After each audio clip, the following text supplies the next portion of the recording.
de Thierry Breton, le commissaire européen au marché intérieur, s'en prend dans une interview aux Échos à la décision de l'Union européenne d'interdire la vente de voitures thermiques après 2035. Justine Vassogne, Thierry Breton qui espère pouvoir finalement repousser l'échéance. Oui, parce que pour Thierry Breton, cela va trop vite, trop fort. Le commissaire européen s'est trouvé une arme pour gagner du temps, une clause de revoyure dès 2026 qui permettra éventuellement de repousser l'échéance. Vous l'avez dit, l'interdiction de la vente de voitures thermiques, elle est fixée en Europe à 2035. Tous les 3 mois, Thierry Breton va réunir les grands constructeurs automobiles, les fournisseurs, les syndicats et les associations d'usagers pour voir comment mettre en œuvre cette méga transformation, ce sont ses mots, et s'il est possible de la réaliser pour 2035.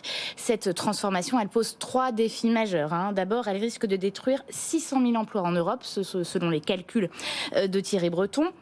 La question du prix est aussi un problème parce qu'une voiture électrique, c'est aujourd'hui 27% plus cher qu'une voiture à essence.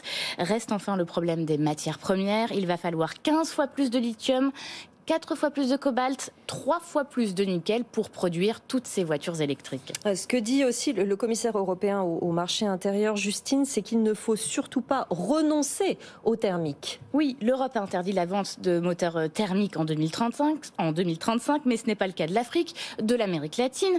Même en Europe, des voitures thermiques vont continuer de circuler de rouler jusqu'en 2050, estime Thierry Breton. Il ne faut surtout pas abandonner ce marché. C'est un pavé dans la mare que jette le commissaire européen, alors que tous les constructeurs automobiles européens sont en train d'électrifier leur gamme à marche forcée.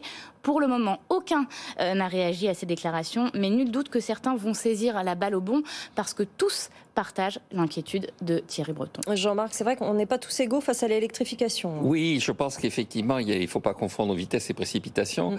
Alors, concernant ce dossier, il y a 2 lectures. Il y a une première lecture qui va être faite certainement. Il a cédé au lobby des dirigeants d'entreprises automobiles. Il se soumet, alors qu'il y a un objectif environnemental qui était clair et qui est une exigence qu'il faudrait satisfaire.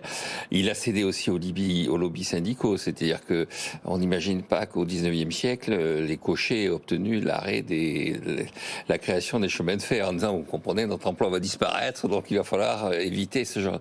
En revanche, la deuxième remarque que je ferais, c'est que Thierry Breton, il est quand même ingénieur, et il est ingénieur de l'école supérieure d'électricité. Oui. Alors je ne sais pas quel souvenir il a gardé de ses études, mais je pense quand même qu'il a conscience que tous les discours sur l'électrique, le moteur électrique, l'électricité, l'installation de bornes, ça se heurte aussi aux lois de la physique. Il faut tenir compte de l'effet Joule, de la production d'électricité, et donc je pense qu'il y a une vision négative de ce qu'il fait qui consiste à dire il se soumet au lobby, et il y a une vision positive, il est ingénieur. Oui, effectivement, il faut le prendre en compte. En tout cas, il pourra en parler, Thierry Breton, lundi matin à 8h10 parce qu'il sera l'invité de Good Morning Business. Merci beaucoup.